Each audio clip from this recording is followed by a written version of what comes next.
And despite the political pressure, it seems like the BOT is laser focused on inflation. What does the outlook hold in terms of price pressures within the Thai context? And what then is a prudent course of action for the BOT?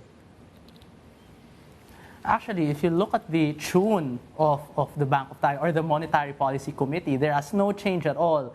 They do still believe that the current policy rate is consistent with the growth and inflation outlook, all while maintaining macro-financial stability.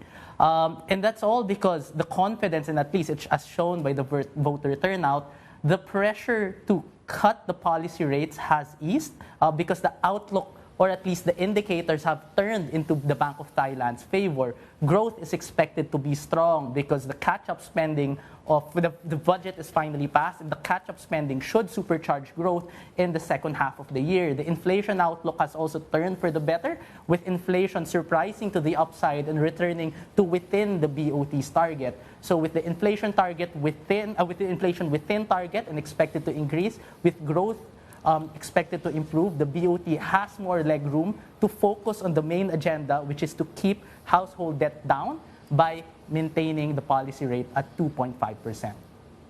Aris, this is JP Ong.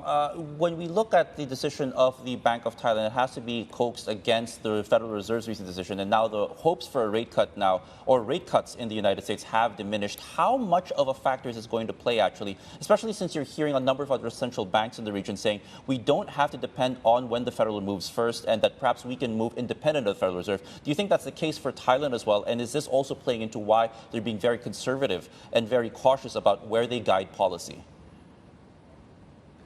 We do have to compare Thailand across everyone else in ASEAN who are in the current account surplus and who are in the current account deficits. In the current account deficits camp, you have the Philippines and Indonesia, where they are more sensitive to Fed rate movements. With the current account surplus, such as Singapore, Thailand, and Malaysia, they are more independent when it comes to the Fed rate. So I don't necessarily think that they are very much affected with Fed rate decisions.